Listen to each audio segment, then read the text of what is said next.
everyone, welcome back again. So the topic for today's discussion will be very interesting and it is going to be global biotech industry. How fast it is growing. So in this particular video हम देखने वाले हैं एक biotech industry का last 5 to 10 years में क्या था funding and आज कितना रिसेशन हुआ है या कितना एनहांस हुआ है biotech industry. So starting with this topic firstly will see the introduction.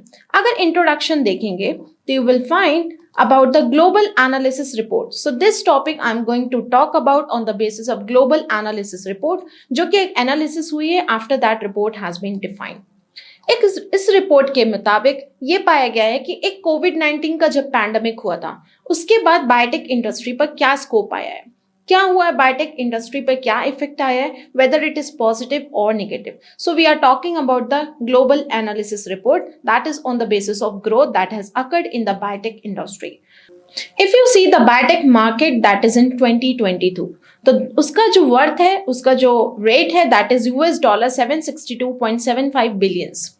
लेकिन you can see there is an compound annual growth rate that is 18.44% decrease. So you will see a decrease in the biotech sector from 2022 to 2027. So already जब biotech industry की बात करें, जब पहले biotech industry था before कोविड-19 तो अच्छा खासा रन कर रहा था, राइट. उसके बाद एक डिक्रीज देखा गया, स्टार्टअप्स में कमी आई, फंडिंग में डिक्रीज हुआ. कैसा डिक्रीज हुआ, ये 2022 का आपके पास एनालिसिस रिपोर्ट है दैट इज $762.75 बिलियंस. लेकिन उसके बाद ये एनालाइज किया जा रहा है on the basis of startup, कितना ज्यादा ग्रोथ हो रहा है, कितना ज्यादा मैन्युफैक्चरिंग हो रहा है, कितने ज्यादा डायग्नोस्टिक एड्स बन रहे हैं. उसके बेसिस में ये पता लगाया गया है कि there will be a decrease of 18.44% that is compound annual growth rate decrease from 2022 to 2027. Means अगले 5 साल तक इतना डिक्रीज देखने के लिए मिल सकता है. ऐसा डिक्रीज क्यों हुआ, it is because of the covid that has become the driving force for the market expansion. इतना ही नहीं, ऐसा मार्केट शटडाउन भी नहीं हुआ, मार्केट एक्सपेंशन भी हुआ है. तो आफ्टर कोविड-19 बहुत से चीजों में, स्टार्टअप्स में कमी आई है, फंडिंग में कमी आई है, बहुत सारे इंस्टीट्यूट का यू कैन से एनहांस हुआ है, बहुत सारे स्टार्टअप्स खुले भी हैं.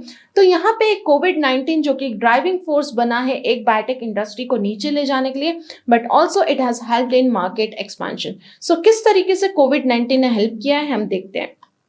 जैसे ही कोविड-19 आया, बायोटेक इंडस्ट्री में डिक्रीज दिखा, एक रिसेशन दिखा, लेकिन कहीं कहीं इसने इस बायोटेक इंडस्ट्री को एक्सपैंड किया, it has enhance. How it is enhance, because कोविड-19 के बाद बहुत सारे डायग्नोस्टिक कंपनीज खुल गई जो कि कोविड की टेस्टिंग कर रही थी. बहुत सारे मेडिसिन मेकर्स आ गए जिन्होंने मेडिसिन बनाया, एक वैक्सीन के लिए काम किया. बहुत सारे रिसर्च इंस्टीट्यूट खुले, एज वेल एज बहुत सारे फार्मास्यूटिकल कॉर्पोरेशन आए. ये सब क्यों आए, बिकॉज ऑफ कोविड-19 पैंडेमिक. लेकिन जब कोविड-19 चल रहा था उस समय कोई सप्लाई नहीं हो रहा था, सब कुछ बंद था, no transportation, no raw material, कुछ भी नहीं था, जिसके कारण से मार्केट में शटडाउन हो गया. और हम सभी को पता है बायोटेक्नोलॉजी क्या होता है, it is the utilization of और you can say any raw material that is converted to a biological product. तो किसी भी बायोलॉजिकल माइक्रो ऑर्गेनिज्म और किसी भी बायोलॉजिकल वे को यूटिलाइज करके we are converting that raw material into a finished product.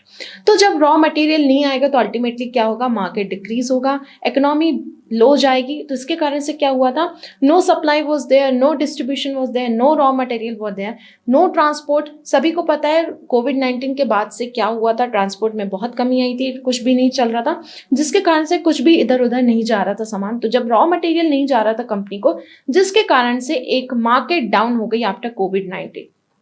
उसके बाद एक एनालिसिस रिपोर्ट तैयार हुई, उसमें देखा गया कि अभी 2022 में ये है, इतना रेट है, इतना मार्केट है, इतनी मार्केट ग्रोथ है अबाउट बायोटेक इंडस्ट्री. लेकिन अगले 5 इयर्स में क्या होगा, तो ये देखा गया अगले 5 इयर्स में कि अल्टीमेटली बायोटेक इंडस्ट्री डिक्रीज होने वाली है. कितना, CAGR that is compound annual growth rate, जो कि डिक्रीज होगा विथ 18.44%. तो इंक्रीज भी हुआ है मार्केट, कोविड-19 की वजह से डिक्रीज भी हुआ. बट अल्टीमेट अगर आप बोलेंगे कि मैम क्या हुआ है, तो अल्टीमेटली यहाँ पे बायोटेक इंडस्ट्री में रिसेशन हुआ है. So this is about the introduction that we are going to talk about this video on the basis of analysis report that we have got. Now coming to the very first point, so don't forget here we are talking about how fast it is growing. हमको ये देखना है global biotech industry, एक पूरे world में biotech industry किस तरीके से ग्रो कर रहा है, किस तरीके से प्रोग्रेस कर रहा है, and it is because of the very first point of fact that is in terms of technology. So you can से technology is widely use. Technology में बहुत ज्यादा यूज हो रहा है. जितना ज्यादा टेक्नोलॉजी हो रहा है उतना ज्यादा आउटपुट जनरेट हो रहा है, एक्सीलेंट रिकॉर्ड मेंटेन हो रहा है, जिसके कारण से बायोटेक इंडस्ट्री में ग्रोथ दिख रही है. So we are talking about how fast it is growing, that means the positive impacts on biotechnology. और जब बायोटेक्नोलॉजी की बात आती है means we are using technology, हम यहाँ पे इम्प्रोवाइज कर रहे हैं. And what technologies are now used? Advance technology such as nano biotechnology. Tissue engineering में बहुत ज़्यादा यूज हुआ है और आने वाले 5 साल में इसमें भी बहुत यूज होने वाला है. Tissue engineering as well as regeneration.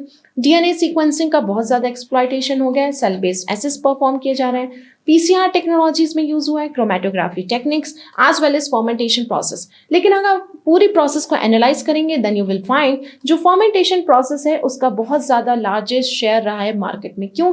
क्योंकि फर्मेंटेशन में हम कोई फार्मास्यूटिकल प्रोडक्ट को बना रहे हैं, किसी भी मेडिसिन को बना रहे हैं, किसी भी ड्रग का यूज हो रहा है, तो हम किसके थ्रू करते हैं? फर्मेंटेशन टेक्नोलॉजी के लिए करते हैं. सो यहाँ पे इसका सबसे ज़्यादा शेयर देखा गया है, जिसने बहुत अच्छे अच्छे एक्सलेंट आउटपुट लाए हैं मार्केट में, बहुत अच्छे रिकॉर्ड्स लाए हैं, जिसके कारण से शेयर बढ़ा है, एक मार्केट बढ़ा है, इकोनॉमी अप आई है, जिसके कारण से lower cost means it has reduce the cost. मतलब आउटपुट ज़्यादा बन रहा है, कॉस्ट कम लग रही है. और जब आउटपुट ज़्यादा है, कॉस्ट कम है, तो आप खुद भी सोच सकते हैं मतलब इकोनॉमी बहुत अच्छी है. Ultimately it is going to benefit the biotech industry in near future और ultimately you can say country. ठीक है. और ये जो भी फर्मेंटेशन से प्रोडक्ट बन रहे हैं वो नेचुरल सोर्स के हैं, नेचुरल सोर्स से बन रहे हैं तो दैट इज एनवायरमेंट फ्रेंडली. और किस किस चीज़ों के लिए यूज हो रहा है, क्यों फर्मेंटेशन टेक्नोलॉजी यूज कर रही है? आपको पता है कोविड-19 के बाद पैंडेमिक आया. पैंडेमिक जब आया उसके लिए कितना ज़्यादा डायग्नोस्टिक एड चाहिए थी, कितना ज़्यादा चीज़ें चाहिए थी, मेडिसिन चाहिए थी, ड्रग्स चाहिए थी. क्यों पॉसिबल हुआ ये सब? It is because of fermentation process. तो फर्मेंटेशन प्रोसेस के कारण से इकोनॉमी ऊपर गई. तो फर्मेंटेशन प्रोसेस किस किस चीज़ों के लिए यूज हो सकता है? It can be use for manufacturing any of the medical items such as pharmaceutical items. जैसे हम किसी को भी ड्रग के मामले में यूज कर सकते हैं. Solvents like ethanol. इथेनॉल का कितना प्रोडक्शन हो रहा था उस समय, हर जगह सैनिटाइजर, हर जगह इथेनॉल, वाइपिंग हो रही थी, स्टरलाइज किए जा रहे थे सरफेस, तो वहाँ पे प्रोडक्शन भी बढ़ा. जिस चीज़ की ज़्यादा यूटिलाइजेशन होती है उस चीज़ का प्रोडक्शन बढ़ जाता है. तो जब प्रोडक्शन बढ़ेगा, वो चीज़ कंज्यूमर ले रहा है, तो मतलब वहाँ पे क्या जाएगी? इकोनॉमी ऊपर जाएगी. स्वाभाविक सी बात है. सो सॉल्वेंट्स लाइक इथेनॉल. और वहाँ पे क्या प्रोडक्शन बन गया? मैन्युफैक्चर ऑफ एंटीबायोटिक्स बढ़ गई, प्रोबायोटिक्स बढ़ गए अपनी हेल्थ को इम्प्रूव करने के लिए, एज वेल एज ऐसे सर्टेन मॉलिक्यूल्स बढ़ गए लाइक सिट्रिक एसिड एंड बहुत सारे मॉलिक्यूल जो कि उस टाइम में यूज आ रहे थे. ऑल्सो ड्रग डिलीवरी व्हीकल बनाए गए, डायग्नोस्टिक किट्स बनाई गई, as well as other medical items बनाए गए. सो ये तो रहा सारे you can say about the scope of fermentation technology, जो कि वहाँ पे बहुत ज़्यादा चेंजेस हुए ड्यूरिंग कोविड टाइम. और अगले 5 सालों में भी ये देखा जाता है, अगर इन टेक्नोलॉजी को देखें और अगर ये टेक्नोलॉजी अगले 5 ईयर्स तक भी यूज होती है, तो अकॉर्डिंग टू रिपोर्ट यही कहा जाता है जो फर्मेंटेशन टेक्नोलॉजी, जो फर्मेंटेशन प्रोसेस है, that is sharing the largest part in the Indian economy और you can say across the world. यहाँ पे हम क्या बात करें? Global biotech industry. तो फर्मेंटेशन टेक्नोलॉजी का बहुत ज़्यादा यू कैन से एक योगदान रहा है, एक बहुत ज़्यादा कंट्रीब्यूशन रहा है. क्यों? क्योंकि इसने यहाँ पे हमने देखा यूज्ड फॉर किस किस चीज़ों के लिए फर्मेंटेशन टेक्नोलॉजी को यूज़ करते हैं और क्या क्या यूज़ हुआ है कोविड के टाइम से. सो इसने क्या किया? इकोनॉमी को बढ़ाया है. So we are talking about how fast it is growing. और आप सभी को पता है आजकल all these techniques are very advance like nano biotechnology, tissue engineering, DNA sequencing अपने आप में ही बहुत बड़ी बात है. सेल बेस्ड एसेस परफॉर्म किए जा रहे हैं. पीसीआर टेक्नोलॉजी का हमेशा से यूज़ किया रहा है. जैसे कोविड-19 के बाद आरटी-पीसीआर बहुत ज़्यादा यूज़ होने लगा. Chromatography techniques as well as fermentation techniques.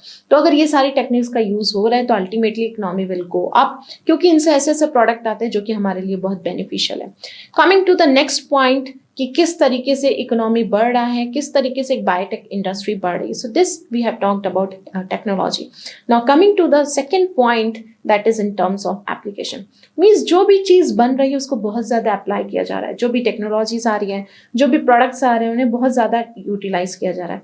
किस किस फील्ड में सबसे ज़्यादा प्रोडक्ट्स यूटिलाइज हो रहे हैं बायोटेक के? That is in the field of health issues से, हेल्थ केयर से कंसर्न जितने भी हो सकते हैं वहाँ पे टेक्नोलॉजी एंड प्रोडक्ट का यूटिलाइजेशन हो रहा है.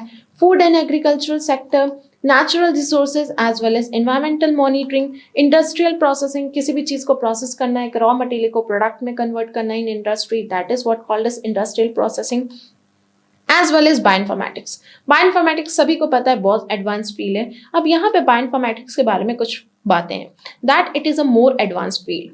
क्यों एडवांस फील्ड है?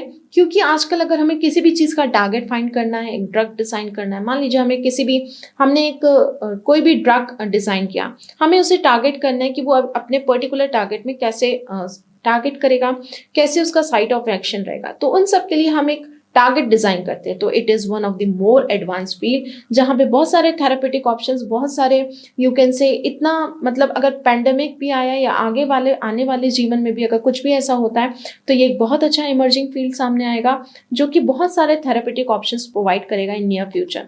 ऑल्सो पोटेंशियल टारगेट, जैसे मैंने बताया, किसी के भी ड्रग के टारगेट को फाइंड करना है तो हम बिल्कुल बायो इन्फॉर्मेटिक्स टूल से बिल्कुल पता कर सकते हैं कि उस ड्रग का एक पर्टिकुलर टारगेट क्या है। तो ये यूटिलाइजेशन है और ये स्कोप है बायोइन्फॉर्मेटिक्स का, जो कि आने वाली इकोनॉमी को पक्का बढ़ाएगा और उसने आज तक भी बहुत योगदान दिया है, जिसके कारण से इकोनॉमी आगे गई है। So we are talking about the last year, और जो कोविड के टाइम से पेंडेमिक से चल रहा था, जिसके कारण से बायोटेक इंडस्ट्री आज इतना बड़ा है, that is in terms of technology, in terms of application. So don't forget, भले ही रिसेशन हुआ है, भले ही डिक्रीज हुआ है biotech sector, but still it is increasing, बहुत कुछ एनहांस हुआ है आफ्टर कोविड। अगर आप कंपेयर करेंगे बायोटेक सेक्टर को टू अदर सेक्टर, तो सबसे ज्यादा जो ग्रोथ हुई है बायोटेक सेक्टर में ही हुई है। Specifically, we are talking about biotech industry. That's why we are talking about recession and everything. Otherwise, जो ये सेक्टर है वो हर सेक्टर से सबसे ज़्यादा आगे है, जिसमें सबसे ज़्यादा एडवांसमेंट हो रहा है, बहुत सारी चीज़ें सामने आ रही है, और इसी की हेल्प से ही हमारे यू कैन से कोविड-19 पैंडेमिक को छुटकारा भी मिला है। बिकॉज आपको ही पता है, जब फार्मास्यूटिकल कंपनीज डिज़ाइन कर रहे थे, बहुत सारी mRNA टेक्नोलॉजीज आई बायो एंड टेक के मामले से, ये कंपनी ने क्या की, mRNA टेक्नोलॉजी डेवलप की, जिसके कारण से कोविड-19 वैक्सीन का बहुत ज़्यादा यू कैन से प्रोडक्शन होने लगा, बहुत ज्यादा यहाँ पे लोगों तक पहुंचने लगी, वैक्सीनेशन होने लगा। तो ये सारी चीजें किसकी वजह से हुई? इट इज बिकॉज ऑफ कोविड-19। अगर हम इसकी इकोनॉमी देखेंगे, अल्टीमेटली इसी के कारण इकोनॉमी ऊपर भी गई है। तो कहीं कोविड का योगदान रहा है इकोनॉमी को डाउन ले आने का, कहीं मार्केट शटडाउन भी हुए हैं, लेकिन कहीं मार्केट का एक्सपेंशन भी हुआ है। So this is all about in terms of application. Now coming to the third की point, how biotech industry is going, how fast it is growing. It is because of reason. कहाँ कहाँ पे biotech industry का सबसे ज्यादा you can से एक emerging field दिखा है, एक एडवांसमेंट दिखा है। So it is North America, Europe, Asia Pacific, Latin America as well as Middle East and Africa. अगर आप बोलो कि इसमें से सबसे ज्यादा किसमें हुआ है और किसमें होने वाला है, तो सबसे ज्यादा देखा गया है दैट इज एशिया पैसिफिक। सो इसमें एनालिसिस की गई है, एक रिपोर्ट तैयार हुई है। जो एशिया पैसिफिक रीजन है, दैट इंक्लूड्स इंडिया, चाइना, यहाँ पे बहुत ज्यादा बायोटेक सेक्टर में राइज होने वाला है। There will be an advancement in the biotech sector in case of India and China. यहाँ पे मार्केट ग्रोथ अच्छा खासा देखा जा रहा है, और बोला जा रहा है अगले 5 साल में यहाँ पे बहुत ज्यादा इंक्रीमेंट होगा। क्यों? क्योंकि यहाँ पे ऐसे स्ट्रैटेजीज डेवलप हो रहे हैं जो कि इम्प्लीमेंट करेंगे, जो कि यू कैन से मेडिटेशन रेगुलेटरी पाथवे को डिजाइन करेंगे। तो ऐसी सारी स्ट्रैटेजीज डेवलप होने वाली है।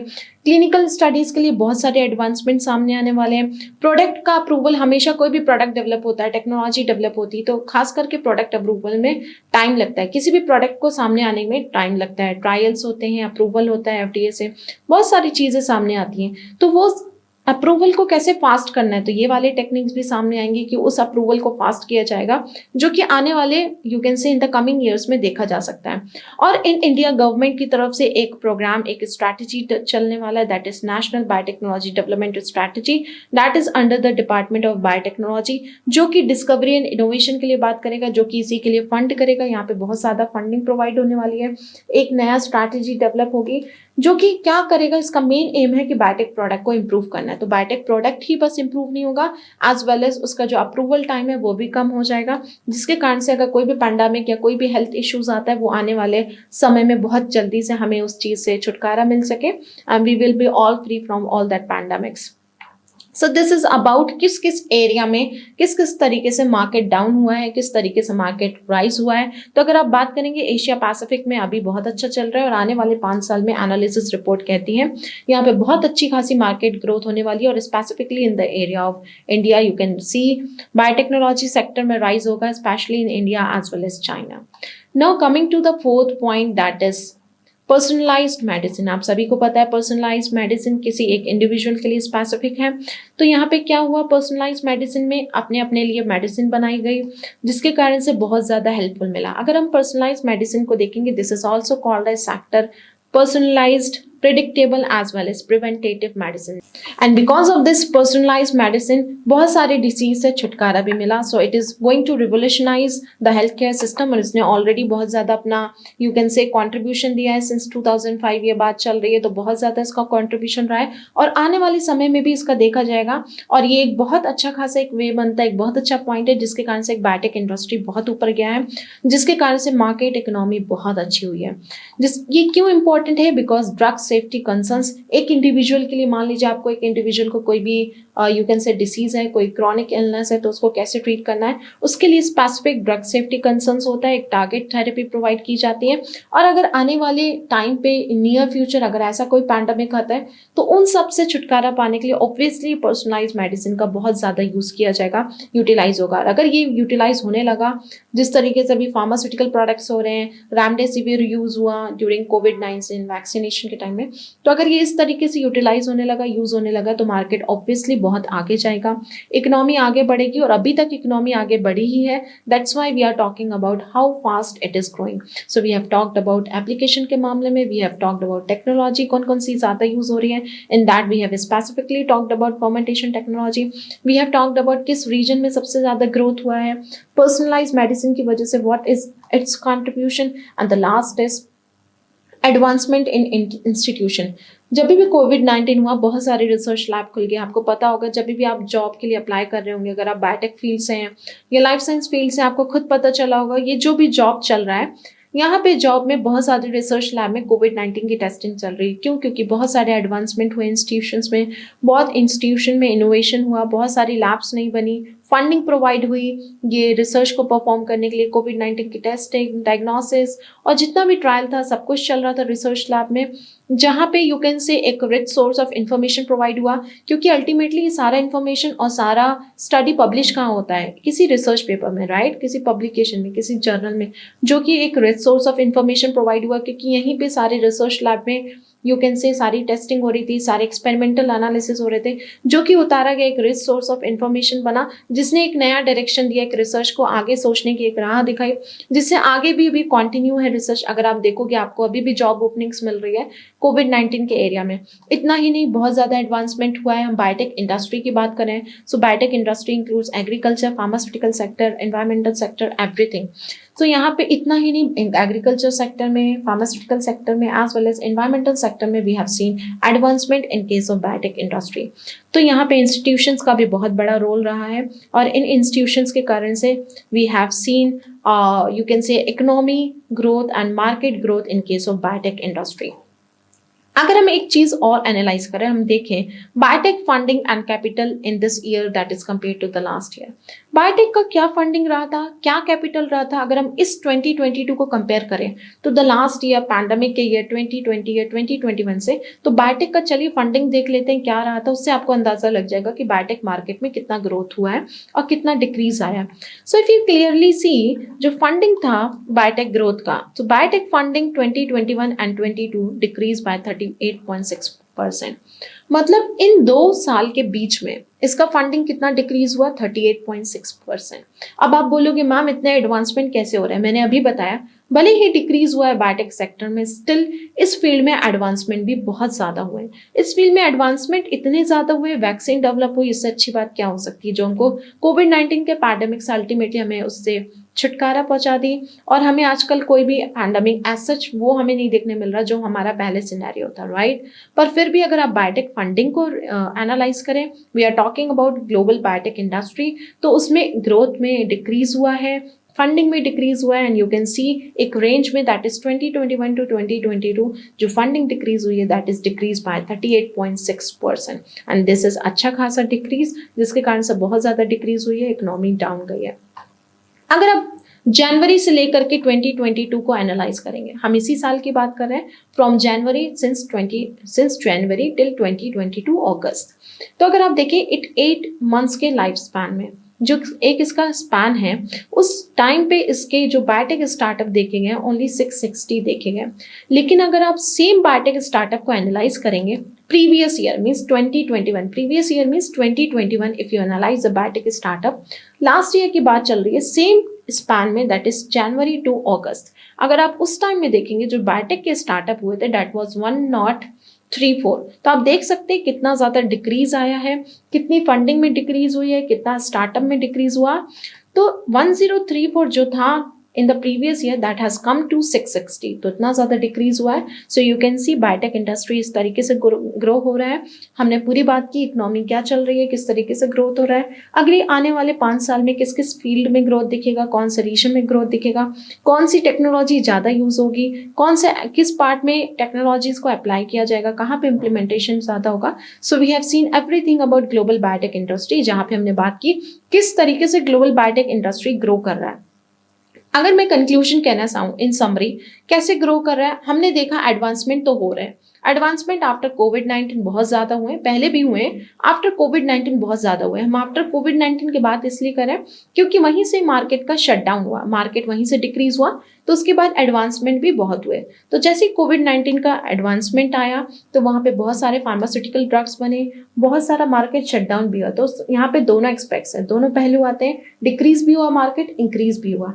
पर इतना ज़्यादा वैक्सीन एंड फार्मास्यूटिकल ड्रग के कारण से बायोटेक सेक्टर जो है वो इंक्रीज हुआ। बट अगर अल्टीमेटली हम फंडिंग की बात की जाए कि कितना फंडिंग है, you can see it has decrease by 38.6% according to the report. और जो कि अगर स्टार्टअप देखा जाए जो कि बहुत काफ़ी ज़्यादा डिक्रीज हुआ है according to the previous year that is 2021। अगर हम सेम स्पैन में देखेंगे that is from January to August. So this is about global biotech industry, जहाँ पे ये इंक्रीज भी हुआ है, एनहांस भी किया है और डिक्रीज भी किया है। लेकिन अगर आप बोलेंगे मैम ये तो डिक्रीज कर रहा है, लेकिन डिक्रीज के साथ साथ इसने एनहांस भी किया। लेकिन अगर आप पूरा चीज़ों को एनालाइज करेंगे, पूरे सेक्टर्स को, if you analyse it clearly, you will find that जो बायोटेक इंडस्ट्री है, जो बायोटेक सेक्टर है, अपार्ट फ्रॉम रिसेशन, इसने भले ही बहुत ज़्यादा डिक्रीमेंट देखा है, लेकिन इसके बावजूद भी ये बहुत ज़्यादा ग्रोथ किया है। क्यों ग्रोथ किया आप सभी को पता है, हमने डिस्कस किया आफ्टर कोविड-19 पैंडेमिक। तो ये रही ग्लोबल बायोटेक इंडस्ट्री की बात कि एक बायोटेक इंडस्ट्री पूरे global that is across the world, इसका क्या है, किस तरीके से ग्रो कर रहा है, कितना फंडिंग है, कितना स्टार्टअप है, everything about global biotech industry. So I hope आपको बहुत अच्छा लगा होगा ये सुन के, आपको बहुत इंटरेस्टिंग भी लगा होगा, मज़ा भी आया होगा आपको जान के अपनी फील्ड के बारे में किस तरीके से ग्रोथ कर रही है, और आपको एक कॉन्फिडेंस भी मिला होगा, आपको एक इंस्पिरेशन भी मिला होगा कि आने वाले समय में अगर आप एंटरप्रेन्योर बनना चाह रहे हैं या किसी भी फील्ड में रिसर्च करना चाह रहे हैं तो आपको पता है कि आपको कितना लग के काम करना है। You have to work hard, you have to full give your full dedication and only then the economy will grow up, right? Because आज के यूथ ही डिसाइड करेंगे फ्यूचर क्या है। सो आई होप आपके लिए बहुत ज़्यादा इंस्पायरिंग होगा। अगर आपको लगा ये वीडियो बहुत बेनिफिशियल था, बहुत अच्छा था, सुन के बहुत अच्छा लगा और बहुत इंस्पायरिंग था, तो इस वीडियो को ज़रूर लाइक करिएगा, अपने दोस्तों तक भी शेयर कर दीजिएगा ताकि ये बात उन तक भी पहुंच पाए, उन्हें भी अंदाजा लग पाए बायोटेक इंडस्ट्री का। और ज़रूर हमारे चैनल को सब्सक्राइब करिएगा, दैट इज बायोटेक का। बहुत जल्दी मिलना होगा एक नए वीडियो के साथ, तब तक के लिए thank you everyone, keep learning.